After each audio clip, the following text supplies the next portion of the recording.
और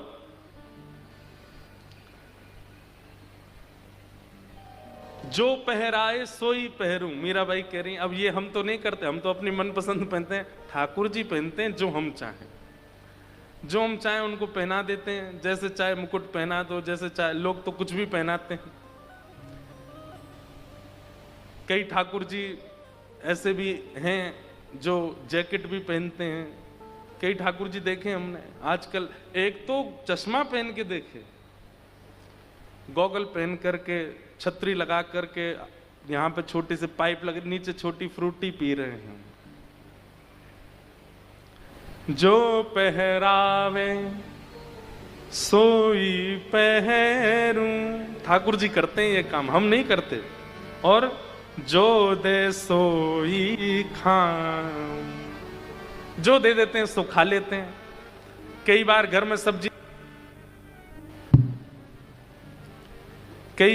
में सब्जी ना बनाने का मन होता है, बाहर से मंगा ली है, उसमें प्याज पड़ी है, तो ठाकुर जी को क्या दे रहे हैं? बोले दही का भोग लगा दो, खा लेंगे, बस पेट भर लेंगे। खा लेते हैं बेचारे। कभी कभी मेरे मन में आती है, हम जितनी यातना देते हैं अपने सेवा के ठाकुर जी, काउदना ठाकुर जी ने भ्रगुटी टेढ़ी कर ली, बोले चल बेटा अब तक।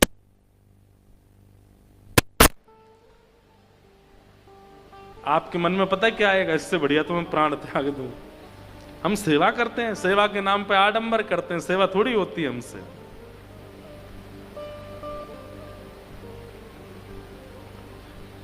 तो बस यहां 3 घंटा बैठ के सुना दूं, आप सुन लो, उसमें ही संतुष्टि रख लिया कीजिए, क्योंकि करने के लिए तो बहुत मुश्किल है।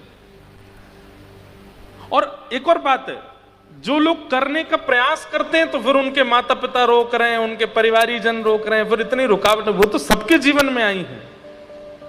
अब आप मेरे सामने पूछने के लिए आओगे कि क्या हो महाराज जी, बहुत माता पिता नहीं हो करने दे रहे, या पति देव ऐसे हैं, या पत्नी ऐसी है, या, तब तो मैं समझाऊंगा कि भाई निभाओ। लेकिन वास्तविकता तो यह है कि जिस प्रकार कोई प्रेमी अपनी प्रियतमा के लिए सबसे लड़ जाता है, ठाकुर जी के लिए लड़ जाओ सबसे। ठाकुर जी के लिए क्यों लड़ने में आपकी हालत खराब होती है? सब एक तरफ कर दो ठाकुर जी को सब समर्पित। पर यही है भक्ति का स्वरूप, प्रेम लक्षणा भक्ति का स्वरूप।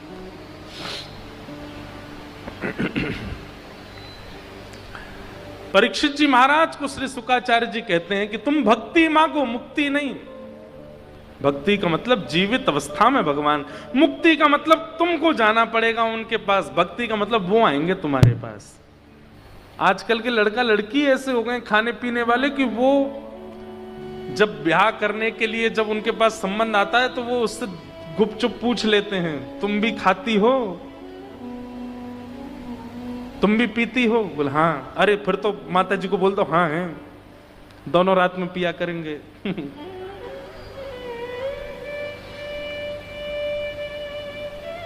बहुत विचित्र संसार हो गया है। पहले ऐसे कहा जाता था कि लड़का खाता पीता नहीं हो तो ही ब्याह करेंगे, अब यह खाता पीता होना चाहिए, तो हमारी बेटी रह ही नहीं पाएगी। ये कलयुग नहीं है तो क्या है? कहां किसी समय पर गुण देख करके ब्याह किया जाता था, अब यह देखा जाता है अब गुण नहीं है तो मैं कैसे रहूंगा? ये कितना विचित्र संसार है।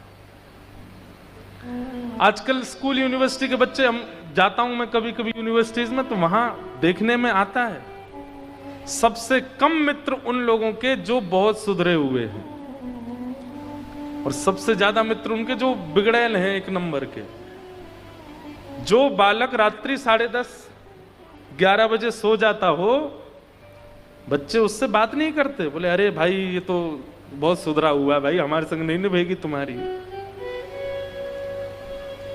इसलिए अब तप करना पड़ेगा, ब्याह के लिए तप करना पड़ेगा। करदम ऋषि ने किया। एक बात बताएं, अनुकूल पत्नी मिले, अनुकूल पति मिले, भगवान की बहुत बड़ी कृपा। और अगर प्रतिकूल पत्नी मिले, प्रतिकूल पति मिले, तो भगवान की बहुत बड़ी कृपा, विशेष कृपा। अनुकूल मिले तो कृपा और प्रतिकूल मिले तो विशेष कृपा। आप कहोगे कैसे? अनुकूल मिले तो दोनों बैठ के कथा सुनना, और अगर प्रतिकूल मिले तो उसके हिस्से का जो प्रेम है वो भी ठाकुर जी को दे देना। अब अनुकूल मिलेगा तो प्रेम में भी विभाजन होगा ना। अनुकूल अगर मिलेंगे जीवन साथी तो प्रेम में विभाजन होगा, थोड़ा प्रेम उनको देना पड़ेगा, अनुकूल है। लेकिन प्रतिकूल मिले तो पूरा ही पूरा ठाकुर जी को दे दो, लो इनके बटका भी आपको अर्पित। एक हमारे परम भक्त हुए भारतवर्ष में, उनका नाम था श्री तुकाराम जी महाराज।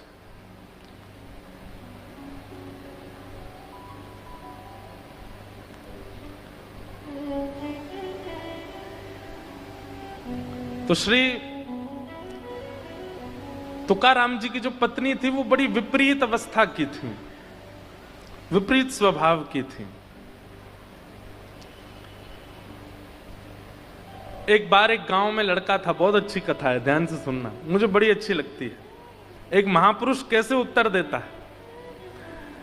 तो तुकाराम जी, जिनके आगे महाराष्ट्र के मराठा राजा छत्रपति शिवाजी महाराज भी नतमस्तक होते थे, वो तुकाराम जी अपनी पत्नी की लड़ाई और चिक-चिक से इतने मतलब बेचारे परेशान तो नहीं होते थे, लेकिन बहुत लड़ती थी, तो इसलिए घर से गांव के बगल में एक पर्वत था, उसके ऊपर पूरे दिन सुबह चले जाते थे, रात को उतर के आते थे नीचे, पूरे दिन वहीं रहते थे। तुकाराम जी से मिलने छत्रपति शिवाजी महाराज आते, बड़े बड़े संत आते, बड़े बड़े महापुरुष आते थे, लेकिन पत्नी उनका बिल्कुल आदर नहीं करती थी, पत्नी बिल्कुल सम्मान नहीं करती थी। एक दिन एक गांव का बालक, पूरा घर उसके पीछे पड़ा था, तू ब्याह कर ले, ब्याह कर ले, ब्याह कर, उसको करना नहीं था। तो उसने अंतिम बार अपने परिवार के लोगों से कहा, ठीक है तुम लोगों को चाहते हो मैं ब्याह कर लूं? बोले हाँ। तुकाराम जी से कहलवा दो कि ब्याह कर ले तो मैं कर लूंगा, क्योंकि उसको पता था तुकाराम जी नहीं बोलेंगे कि ब्याह कर लो। भाई दूध का जला दूसरे को भी दूध जला हुआ पीने नहीं देता, छाछ फूंक फूंक के पीता, ही तो बात है, पर दूध का जला दूसरे को सावधान कर दो, भाई फूंक मार के पियो, गर्म है। तो उसने मन में विचार किया कि तुकाराम जी का खुद का विवाह इतना ज्यादा विचित्र गया है, वो मेरा ब्याह तो मना ही कर देंगे घर वालों को। तो उसने घर वालों से कहा, तुकाराम जी अगर बोल देंगे कि ब्याह कर लो तो मैं कर लूंगा। घर वाले बोले ये भी कोई बात है, तुकाराम जी तो मना ही करेंगे। बोले इसीलिए तो उनसे कहलवा दो, मैं तुरंत ब्याह कर लूंगा। सब लोग इधर देखो, ध्यान से सुनो। तो घर के सब लोग उसको लेके गए तुकाराम जी के पास, जाके बोले इसने कहा है कि तुकाराम जी अगर बोल देंगे तो मैं ब्याह कर लूंगा, देख लीजिए आप आज्ञा कर दी। तुकाराम जी बोले जितनी जल्दी हो सके उतनी जल्दी ब्याह करो, जितनी जल्दी हो सके उतनी जल्दी इसका ब्याह करो। तो घर के लोग तो तुरंत, अगली बात सुनी नहीं, तुरंत भागे वहां से। बोले अब हम व्यवस्था कर रहे, अब तू कुछ नहीं कर सकता, अब तो तेरा ब्याह होगा। सब चले गए। तो उसने चरण पकड़ लिए तुकाराम जी के, बोले आप ये तो आपने गलत किया, आप महापुरुष हैं, आप श्रेष्ठ जन हैं, और श्रेष्ठ जन अगर देख लेते हैं कि मार्ग में कांटे पड़े हैं तो दूसरों को सावधान कर देते हैं कि तुम मत आना, कांटे हैं। आप कैसे? ये तो आपने वो वाली बात कर दी कि मुझे कांटे लगे तो तू क्यों बचे, तेरे को भी लगने चाहिए। तुकाराम जी बोले नहीं। तो क्यों कहा आपने कि ब्याह कर लो? आपका विवाह कैसा गया है सब जानते हैं, फिर आपने क्यों कहा? तुकाराम जी बोले देख, पत्नी अगर तेरे मन अनुकूल आ गई तो कोई शिकायत नहीं है, बढ़िया चलेगा जीवन। और पत्नी यदि विपरीत आ गई तो एक गांव में दो तुकाराम हो जाएंगे, एक मैं भी एक तू भी। तू भी भजन करियो संग बैठ के। मेरा उत्तराधिकारी कौन फिर? हाँ, मेरी गद्दी पे कौन बैठेगा? तब वो बालक तुकाराम जी के सामने रोने लगा और उसने चरण पकड़ लिए, तुकाराम जी से बोला महाराज एक बात बताइए। बोले क्या? इतनी विपरीतता है आपके जीवन में, आपकी पहली पत्नी ने प्राण त्याग दिए, आपका इकलौता बेटा था और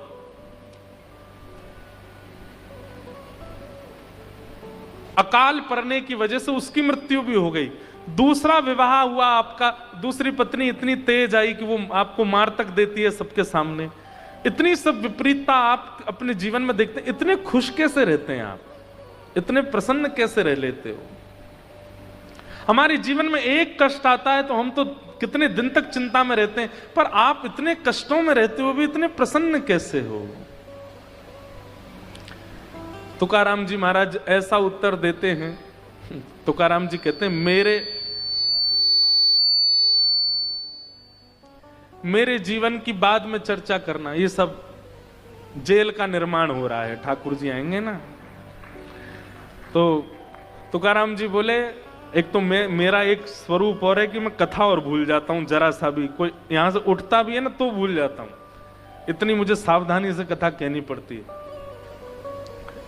तो तुकाराम जी बोले, देखो मेरे जीवन में खुशी कैसे आई है, आनंद कैसे आई, ये सब मैं तुझे बाद में बताऊंगा, लेकिन तेरे माथे पे मैंने कुछ पढ़ लिया है। तो बालक बोला, क्या पढ़ लिया? बोले, 7 दिन बाद तेरी मृत्यु होने वाली है।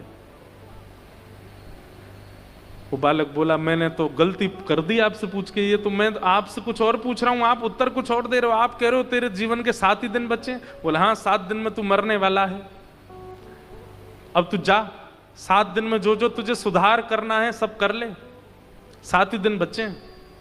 वो बालक भी मानता क्यों नहीं, तुकाराम जी बोल रहे हैं साक्षात। तो उठ करके चला गया, बोले जय हो भगवान, जाता हूं। 7 दिन तक घर पे रहा। 7 दिन बाद जब लौट करके आया, तुकाराम जी के चरणों में आ गया, बोले आज तो मेरे प्राण जाने वाले हैं, मैंने सोचा कहीं और क्यों जाऊं, आपको देखते देखते आपके पास ही बैठ के भजन करते करते त्याग दूंगा। आपको जब ये पता है कि 7वें दिन प्राण जाने वाले हैं, तो अब 7 दिन में भी अब कौन से समय प्राण जाएंगे वो भी बता दीजिए। तुकाराम जी बोले, बाद में बताएंगे, पहले ये बताओ इन 7 दिनों में तुम्हारी किसी से लड़ाई हुई? तो बालक बोला, नहीं किसी से नहीं हुई। क्यों? इन 7 दिनों में ऐसा कुछ हुआ ही नहीं कि जिससे तुम्हारी लड़ाई होती। तो बोला, नहीं हुआ तो था, बड़ा भाई लड़ने आ गया था, फिर एक बार मां से भी थोड़ी हो गई थी, लेकिन हर बार मैं ही चरण पकड़ के क्षमा मांग लेता था, मुझे लगता कि भाई मरने वाला हूं, अब लड़के क्या फायदा। अच्छा, इन 7 दिनों में तू कभी, तेरे को कोई चोट नहीं लगी, कहीं दर्द नहीं हुआ, कुछ ऐसे रोया नहीं तू? बोले, हुआ सब हुआ, लेकिन बस यही सोचता रहता था कि मरने वाला हूं, अब रो के क्या फायदा, ये छोटे मोटे दर्द तो मृत्यु के आगे छोटे होते हैं, इन दर्दों में क्या पीड़ा लेनी। तुकाराम जी बोले, मेरी प्रसन्नता का कारण यही है, मैं हर दिन यही सोचता हूं। मेरी पत्नी विपरीत है, मेरी पत्नी लड़ती है, झगड़ती है, मैं सोचता हूं इससे लड़के क्या फायदा, जीवन अंतिम कब आ जाए पता नहीं, उतने में भी भजन कर लेता हूं। कोई मुझसे लड़ने आता है, कोई मुझे पीड़ा देने आता है, कोई मुझे प्रतिकूलता देने आता, पर मैं विचलित नहीं होता, क्योंकि मैं हर क्षण को अपना अंतिम क्षण मानता हूं। मुझे लगता है कि अभी मैं इससे लड़कर के अगर अपना समय व्यर्थ कर दूंगा, कहीं अगले ही क्षण मेरे प्राण चले गए तो, इसलिए मैं सब जगह अपनी गलती स्वीकार कर लेता हूं, प्रसन्न रहता हूं, भगवत भजन करता रहता हूं। बालक ने चरण पकड़ लिए, बोले, आप ही मेरे गुरु हो, मैं क्या पूछता हूं और आप कैसे उत्तर देते हो। वो बात देख करके मैं आनंदित हो गया। मैं अभी ब्याह कर रहा हूं आपकी आज्ञा से। तुरंत उसने ब्याह किया और तुकाराम जी ने उसका जीवन संवार दिया। सोचिए, ये सब भक्त जन, ये सब संत जन, ये सब महापुरुष जन, ये लोग ऐसा जीवन जी के हम